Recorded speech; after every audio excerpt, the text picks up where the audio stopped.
You guys have no idea what you're in for. How long do you think this is going to take anyway? I'm just curious. Yeah, Darrin said, we can't possibly talk for 3.5 hours, and I said, hold my beer. Oh, God, no. We'll probably talk to you for 43 minutes tops. 43 minutes top. I'm holding you to that. I'm going to set my timer right now. Tell me your dreams over bacon and eggs. We'll share a laugh and a story and even a wish on the breakfast dish. Bop, bop, bop, bop, bop, bop, bop, bop.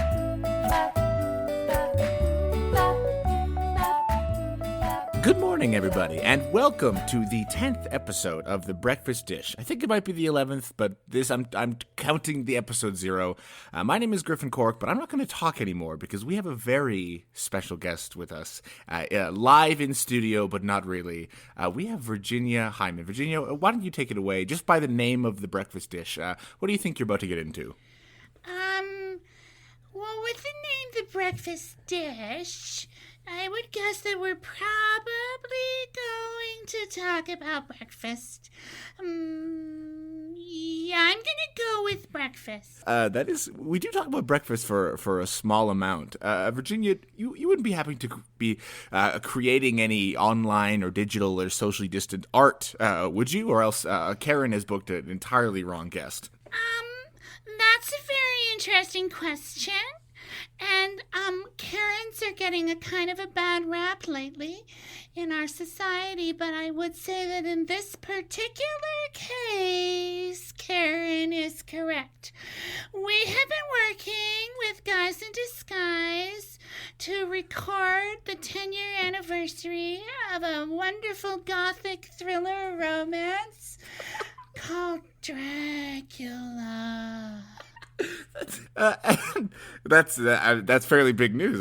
Guys in Disguise, if you don't know, listeners, are Edmonton royalty, specifically Edmonton Fringe royalty. But they've also done quite a few shows in and around the country, in Calgary, where we're recording right now. And Virginia, I don't know if you know this, who are the two team members behind Guys in Disguise? I don't know. That's fair. I do. Son, would it be okay if Mommy introduces? Yeah, why don't you jump in, Karen? I know the name of the two guys behind Guys in Disguise. Darrin Hagen, the famous Edmonton Queen, and Trevor Schmidt, the famous Edmonton nobility of some sort. Good save, Karen. Dame. Yeah. A dame is good. Edmonton dame. That was funny. But yeah, we're going to talk about any physical distant or online art that is offered during these times to stay away from each other. And this one is exciting because this is a radio play. Yes, I'm right? A big, huge, full-on radio play. Absolutely. The lovely Liz Nichols on 12th Night wrote an article about the show, and she used the term which I haven't heard before, which is oral theater, AURAL theater. Yes. When I heard that out loud, I thought it meant something completely different. Me too. Even saying it on the podcast, I felt bad. What did you think it Griffin, meant? what do you mean? Mommy doesn't understand. What do you mean? Breakfast. I thought it meant breakfast. Me too. I love breakfast. Darrin gets it. Eggs Benny. Where is my Eggs Benny? I got here for breakfast. And dish. you know what? We have now clearly divided the lines of this podcast. Two perverts and me and Karen. Now it's the age-old battle. Karen battles perverts on a daily basis. It's a generational thing. It's a generational thing.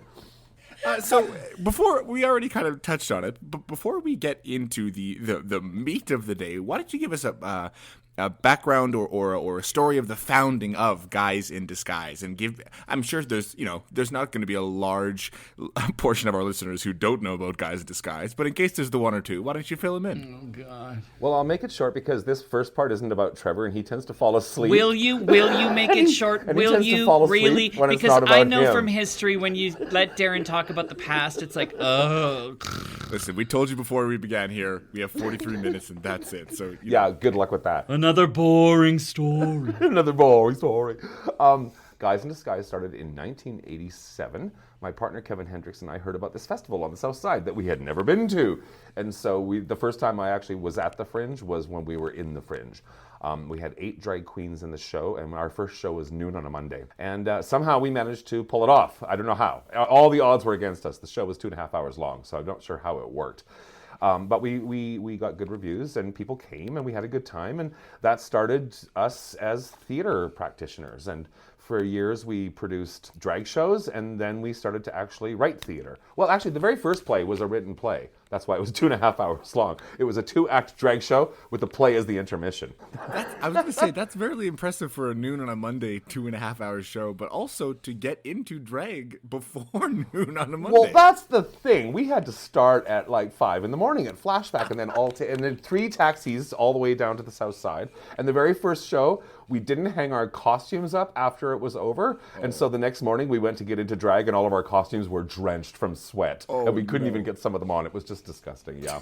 We had a midnight show, actually, and that audience stayed until 2:30 in the morning to watch a bad drag show. I love Edmonton. I feel like I saw that one. You might have been there. I feel like it would have been about the 96 Fringe that I first saw Guys in Disguise. So if that was your first Oh, Fringe. no. This is 1987. Jeez. Of course, it couldn't be 96 because that's when my son, my co-host of The Breakfast Dish, was born, was 1996, and I would never have left him home to go to the Fringe Festival. That's right. That would have been I would have been 2 months old. So yeah, how dare you? Trevor would have called Child Protective Services. I graduated from high school the year you started at Fringe, and while you were telling this story, I actually left this desk, I went through the boardroom, and I went to the fridge and got a pop. He did, That's I how saw. long your boring story is.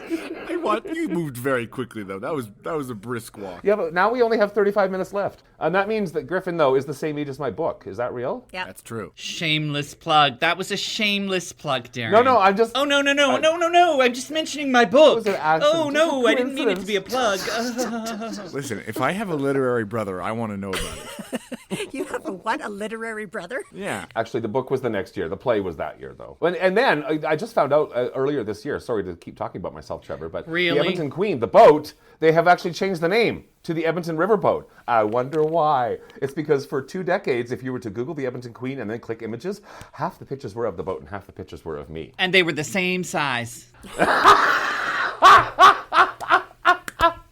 And they're both in badly in needs of repair with leakage.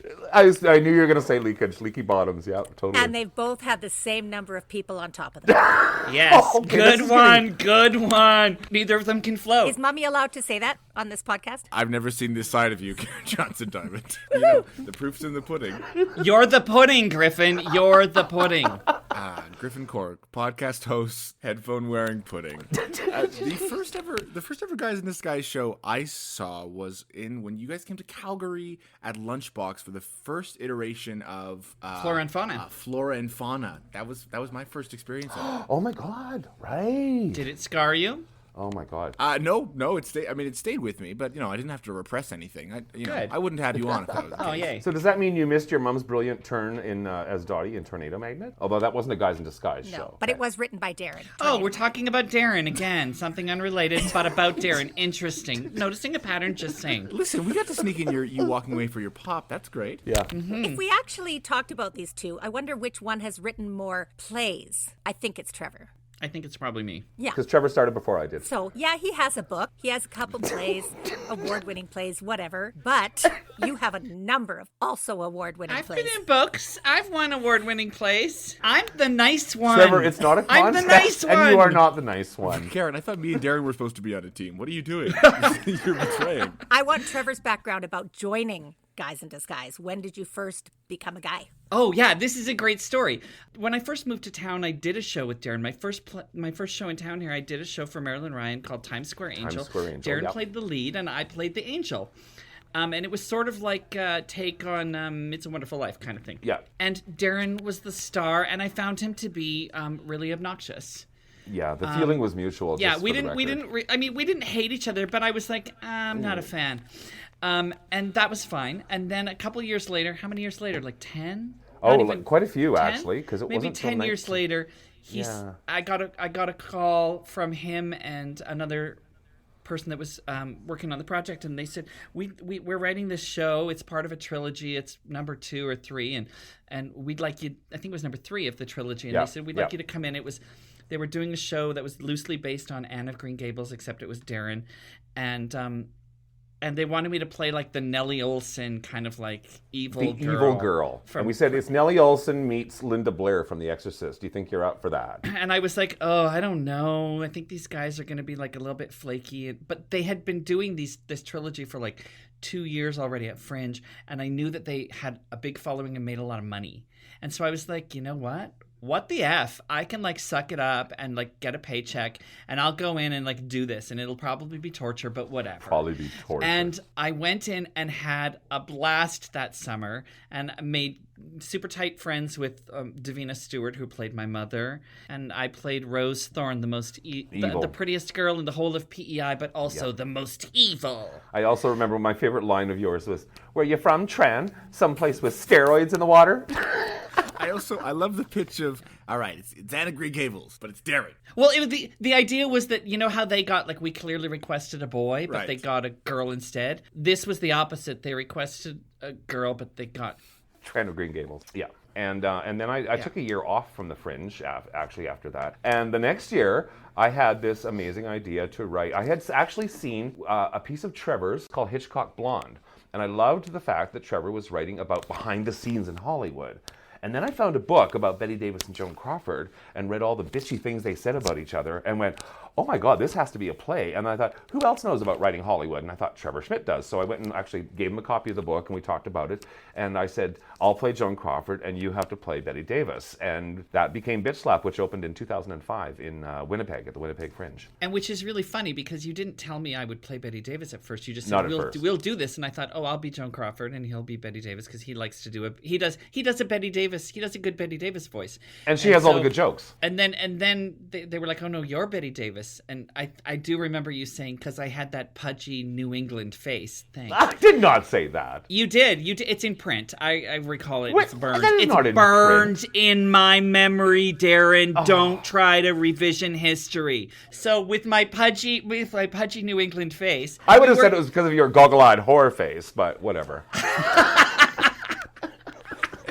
But I do recall when we started rehearsing it that I did a couple of times say to Darrin and Davina, I said, I don't think I can do this. I think you guys should find somebody else. I'm not sure. I don't think I can do this.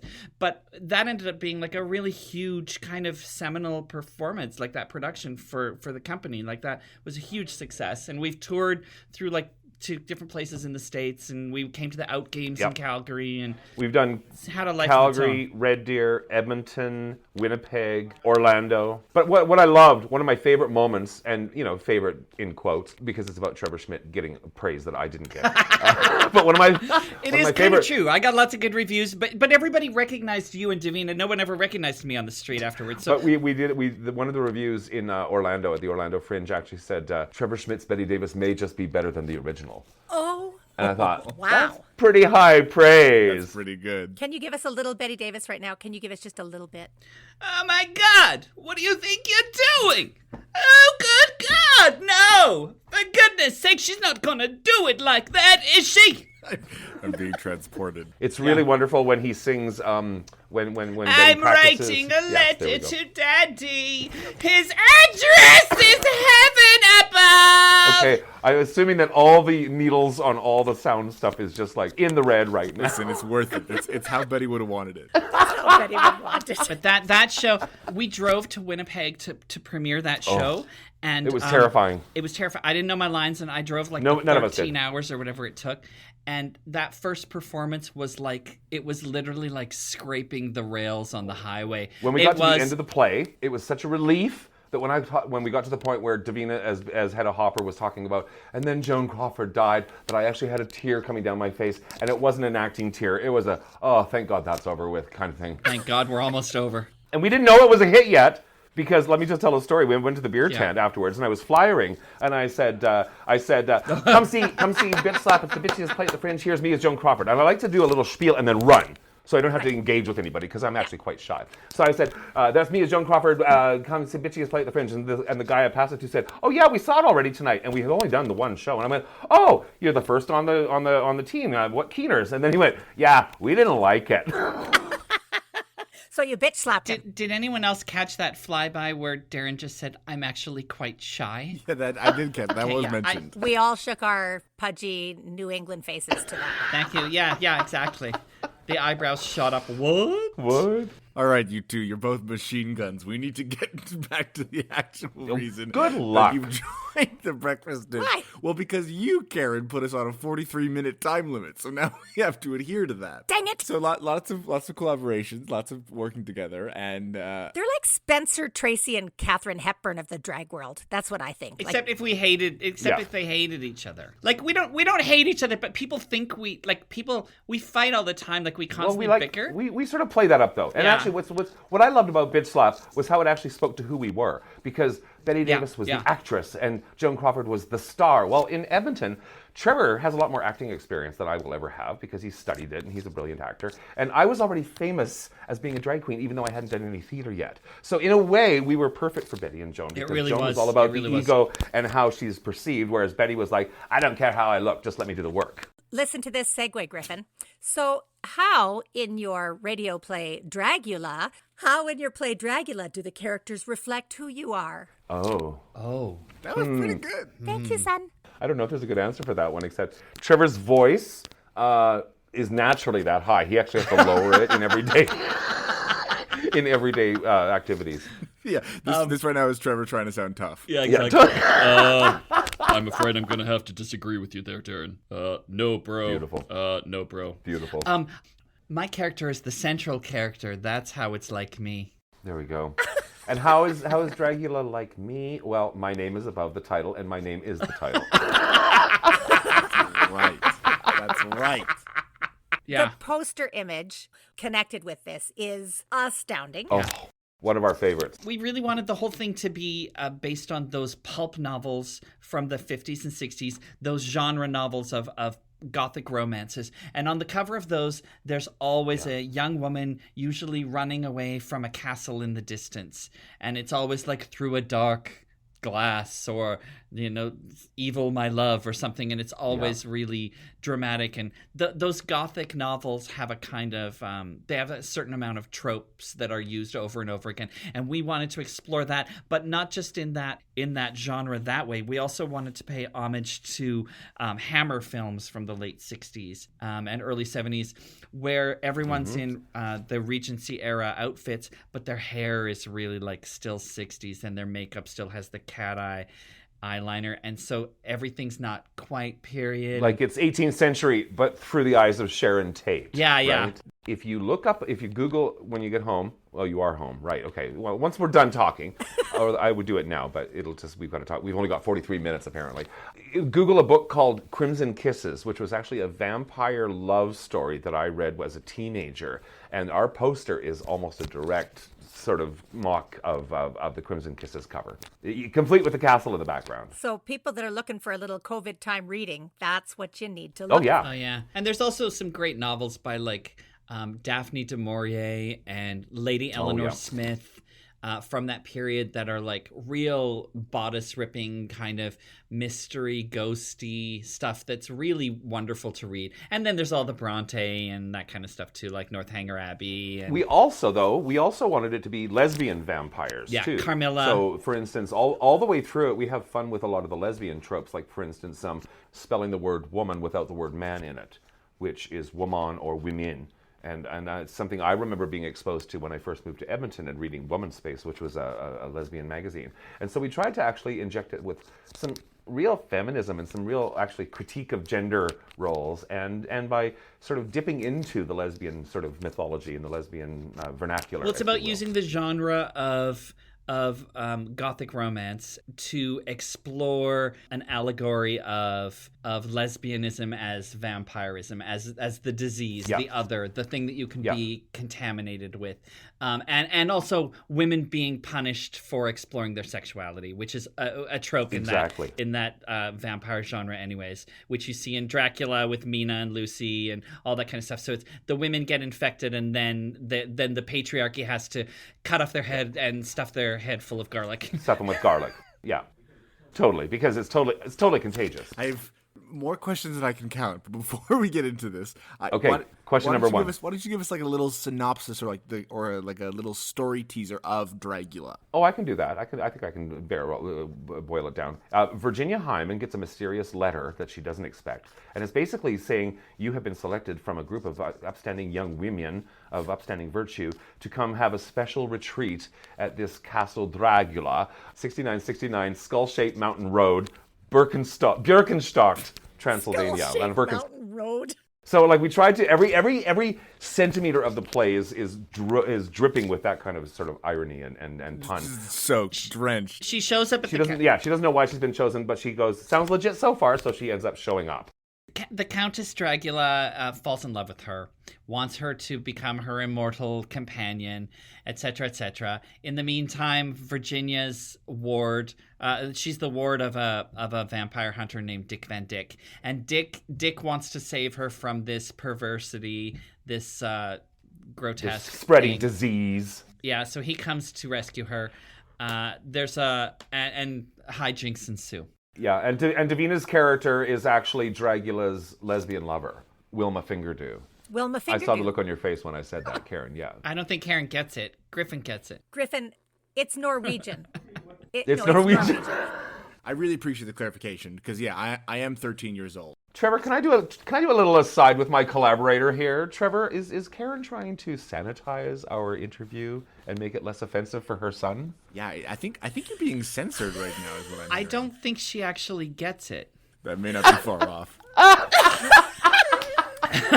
I was in a career and life management class in high school, and one of my friends, for some reason, we were getting into like just a whole bunch of like 420 jokes, and our comm teacher was like, "What is 420? What are you guys talking about 420?"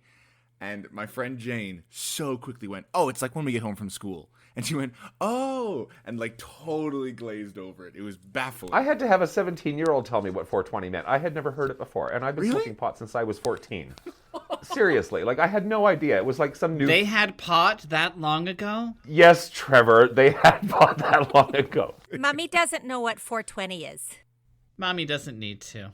So you're faking your weed knowledge for our podcast. You don't think our funders are going to love this? Don't mention the sponsors now. Okay. Anyway, I did want to mention that the name Wilma Fingerdew is actually a drag queen that I remember from the 80s and 90s from Regina, I believe she was. She was from Saskatchewan. I think she was the Empress of Regina at one point or something. Insert Regina joke here. Yeah, the Queen City.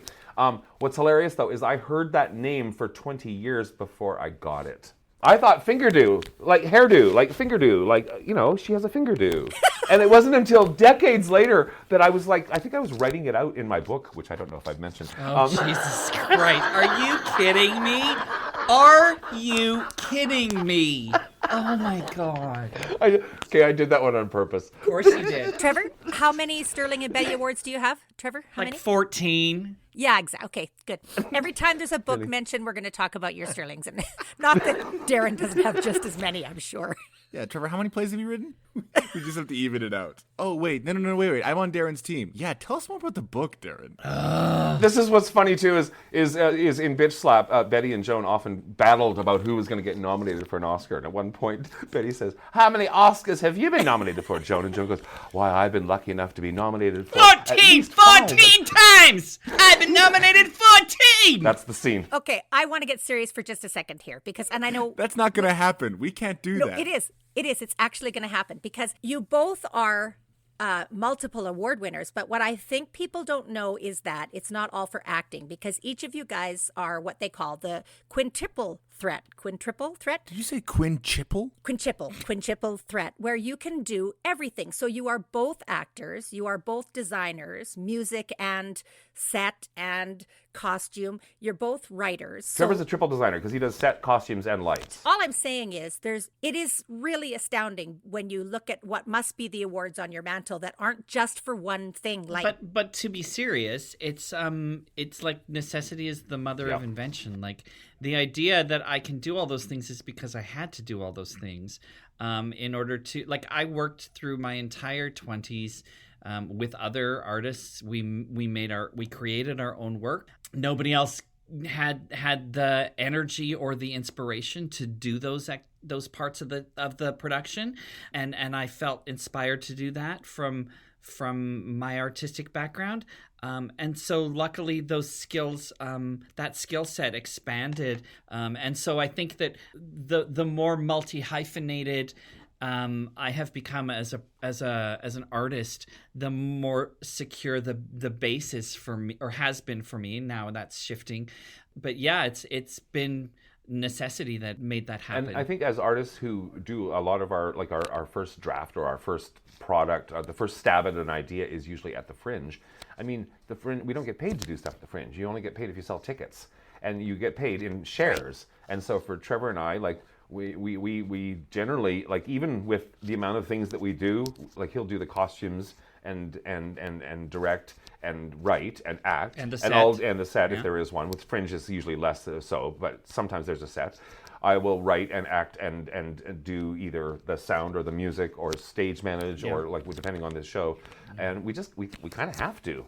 Well, let me delve into that for a little bit, because just on the point of necessity, one of my largest questions is, given the history of your company and the mandate of the work that you guys do, how do you find that you're bringing the kind of, like, glam and magnificent presence of drag to a new term, oral theater piece, like the whole experience of it? You know what I mean? I think the great part about the work that we've been developing over the last 15 years or so that we've been working together is it's more than just the glam. So if you take that glam away, you're not losing something with these plays. We've always tried to have social commentary behind them, and we're constantly having reviewers say, "Oh, I was surprised that I was moved at the end of this to tears," or "I was surprised at the real subversive statement they're making about feminism in society today."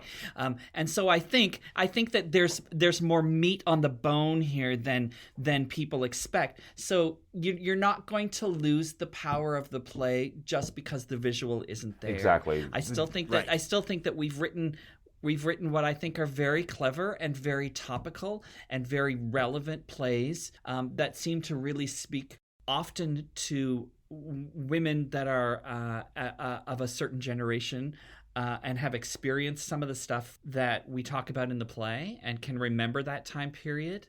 And I think people are unexpectedly emotionally engaged in the work. Right. We use the drag and the visuals to lure people in. But in reality, in our disarming, cheesy comedies that are full of puns and double entendres and lots of vulgarity or raunchiness, there's actually seriously subversive politics going on. Because Trevor and I are outsiders. We live outside the gender matrix. We live outside the gay matrix. We live outside, a lot of matrices. And I think that as outsiders, we are offering up a critique of society in all of our plays. And it doesn't always look like that. But once you get in there, you realize that the drag is just the way to get them through the door. And even back 33 years ago when we did the very first Guys in Disguise show, there was some serious questions being asked in the middle of all this hoo-ha and spitting cereal all over the place and, all the lip sync and the dancing, the kick lines and stuff like that. There was actually some hardcore questions being asked. And since Trevor and I started writing together in particular, I think that's definitely a quality that you could ascribe to our collaborative efforts. I think Flora and Fauna needs to be prescribed viewing for everybody. When they're in grade 3, they should all watch it. And I just think that the world comes a better place. Like, I remember just bawling during that one. And I'm sorry, I've lost the name of the wedding dress. Oh, Don't Frown at the Gown. Don't Frown at the Gown. Don't Frown at the Gown. Thank you very much. And again, I remember just weeping through that one. So You're absolutely right. And honestly, if you look at the visual that is available everywhere on the interwebs of you guys in your Dragula drag, it's all you need. It's all you need. It's interesting too, Karen, that you mentioned Flora and Fauna, because the summer before that, we had what we would consider our only bomb. The show wasn't ready. We weren't comfortable with it. We weren't confident with it, and we lost the confidence of some of our subscribers, our base. We got hate mail. Yeah, it was not good. And so the next summer, Darrin said, "What are we going to do? What are we going to do?" And I said, "I think we either have to give them exactly what they're expecting, which is us in glittery gowns being bitchy to each other, or we have to do something so completely unexpected that they don't know what hit them." And that's how Flora and Fauna came about. Yeah. Those characters are so close to my heart. The message of those two little plays that we have and the other continuing ones that we continue to develop are so heartfelt and genuine, and they speak to so many people because everyone has been an outsider. Everyone has been isolated, and Everyone's been bullied. everyone's been bullied. All of those things, I think that it can't help but touch anyone. And so that's why those plays, I think, are so successful. And it's interesting, I don't know if you know, but a group of high school boys in Calgary did a production of it at their One Act Festival. Okotoks did a production of it last year. And they had a Spanish Florette. They called her Florita. Florita. We call her Florita. And we've got a great photo of them in their uniforms. And it was just to know... They're way prettier than we are. To know that 3 teenage boys in a drama club in Okotoks wanted to do that play. I wish I knew. I would have gone in an instant. We wish we could have gone. We were in the middle of a production at that point in time too. But I would have totally wanted to see... They sent us a great photo. And we gave them the rights to do it for free because we thought this is really important. Yeah. But I just wanted to go back to the genesis of Flora and Fauna. One of the reasons I feel like it works is because it's actually just me and Trevor being me and Trevor on stage. Like, Flora is kind of me. She's bossy. She thinks she likes to boss everybody around. Trevor is an open wound. Fauna. An open wound, a little more insecure maybe. Like, it's just, and yet it's all about covering up our own insecurities, right? And so for those characters, we got to really give voice to a lot of stuff that is really scary to us as men. Yeah. And I think that's a fascinating thing, that for 2 adult men to be able to process through the characters of 2 little girls or through 2 Hollywood divas their own lives and their own insecurities. And we always write with what we call the sucker punch in mind. So we know that the first 20 pages are funny. And after about 25 pages, we want to turn it. And usually it's so imperceptibly turning into something serious that the audience is surprised at the end when there's an incredibly dark ending because you've been laughing along the way. Oh, men in dresses, this is funny. Double entendre, this is funny. Then suddenly it starts getting real. Dragula will hit home for that, exactly that, because we, like you're talking about, we have the story before we have the visuals with Dragula. So I think we're really going to get a taste of the way you guys write and your sucker punching. I really like the term sucker punch, and I think the idea of surprised emotional self-actualization is a really hilarious concept. Yeah. The idea of using the glam and the drag as the lure to bring them in and lock your Countess Dracula doors. That's great. Yep. The thing to remember too is comedy comes from pain. We've always said that our plays are called drag plays, but we're happy to have women present these plays. Any play we've ever written, we're like, women should do, and lots of women go, I'd love to do that play, and I go, do it. But Karen, you have performed Dottie in Tornado Magnet at Lunchbox, and you got nominated for Best Actress in a Comedy for that role, right? 14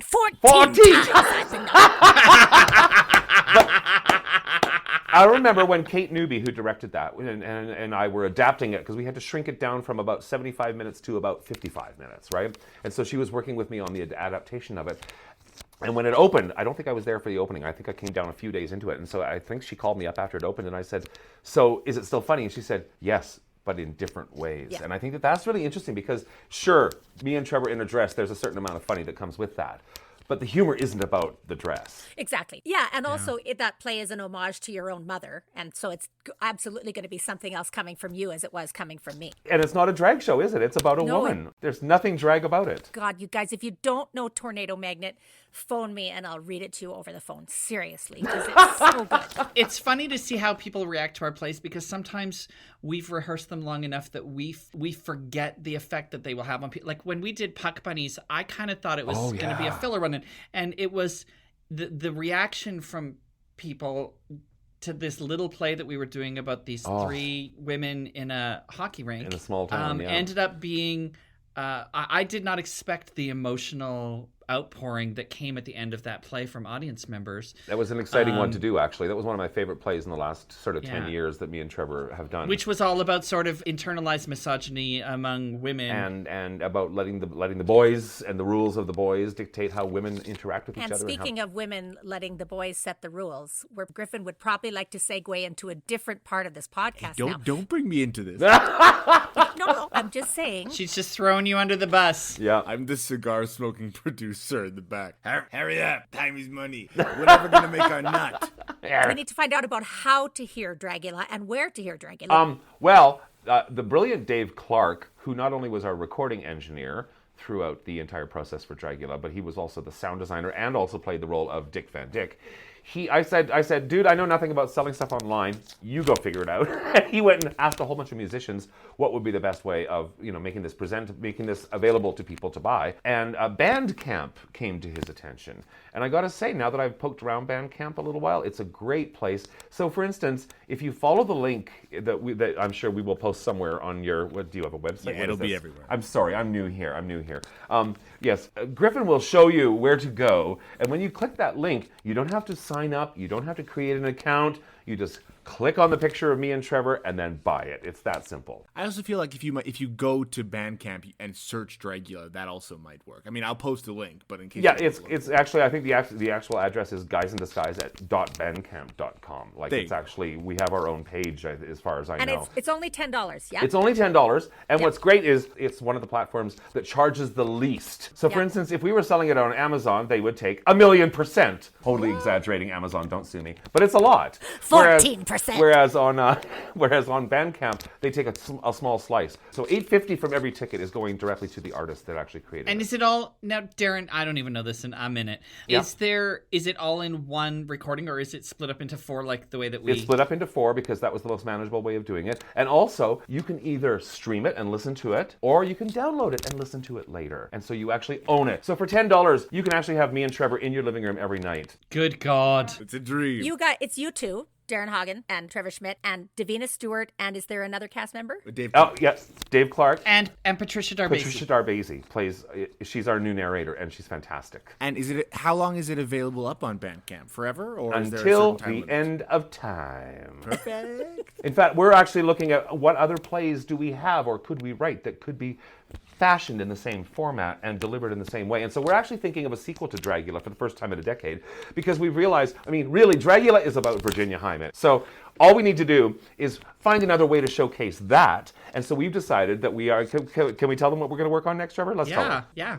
Okay, you're hearing it first. This is a scoop. Oh, very good. We love breaking news here. Finally. We've decided that Virginia Hyman will just go on adventure after adventure. Yeah. Horror film adventure. Every play will start with her getting an invite to a faraway pyramid in Egypt, where an Egyptologist has unearthed Mummy Dearest. And so every play will be a spoof on a horror, and it'll be Virginia Hyman going through the same adventure over and over again. And so, but I'll probably sound like Joan Crawford when I do it, just because it's Mummy Dearest. Just because you have to. We have to, exactly. So we'll do the new photo, and we'll just wrap me in bandages and toilet paper with lipstick and Joan Crawford eyebrows and big shoulder pads, and then put me behind that picture of Trevor doing exactly the same pose, and put a new title in it, and instead of a castle in the background, it'll be a pyramid, and bang, we're ready for round 2. So get ready for the series, the Hammer Horror. We should call them the Hammer Horror series or something like that. Ooh, I don't know. That's good.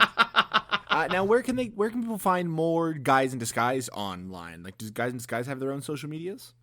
Well, yeah, a little bit. I run the Twitter account. Kevin runs the Facebook account, but I hate social media, so I don't really care that much. Although during the Fringe, I have to admit, Trevor gave me the great idea of posting all the way through what would have been the Fringe, and we actually shared our voluminous photo archives and poster archives. There at Guys in Disguise is the Twitter account, and that's the best way to keep abreast of what's going on in the Guys in Disguise world. Keep abreast. I know, hilarious. See, Karen and I got it. No, it's okay, Darrin. I'm on your team. We're all business. I don't know. Careful when you say you're on my team, because Right. Fair enough. The shifting alliances in this podcast has my head spinning. Like, it's been It's a whole so civil war of a conversation. right. And also, I don't know if I've mentioned this, but I have a couple of books available online.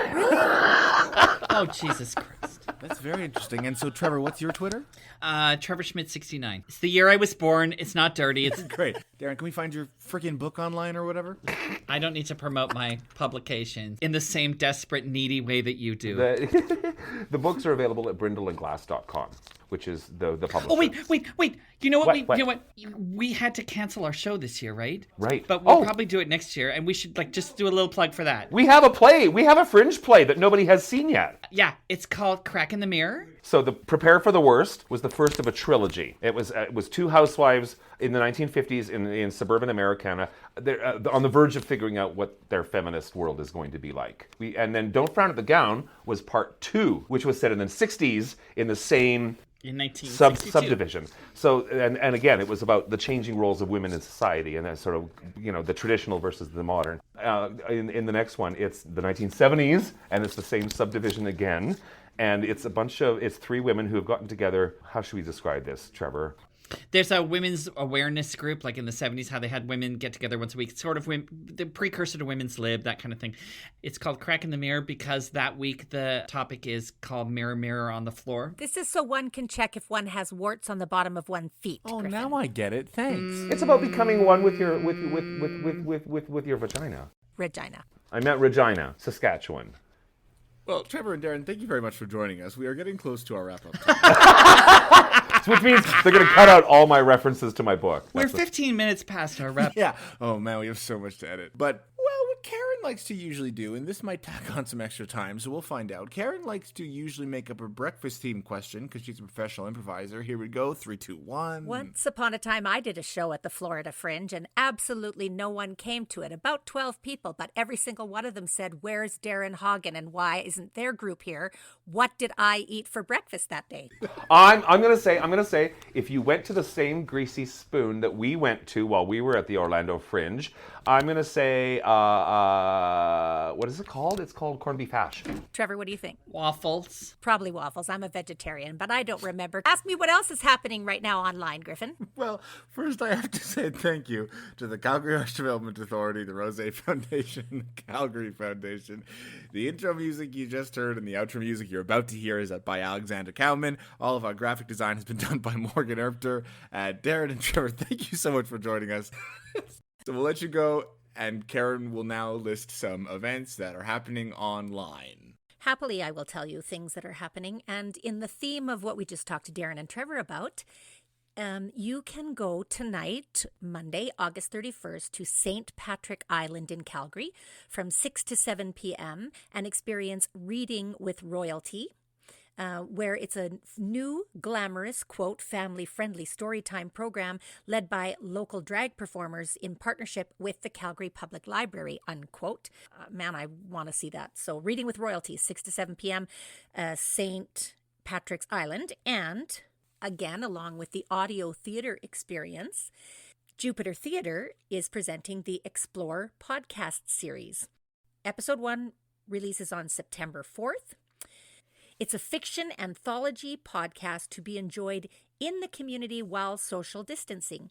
These site-specific stories take an imaginative dive into the past and future of Calgary's inner city. Each episode immerses the audience in a rich audio play while they explore the world through a new lens. And this is another project made possible, just like our podcast, by the Rozsa Foundation and Calgary Arts Development, and also the City of Calgary and the Canada Council for the Arts. You can subscribe to this podcast adventure on iTunes, Google Podcasts, Spotify, and you can find more information at www.theaterjupiter.com.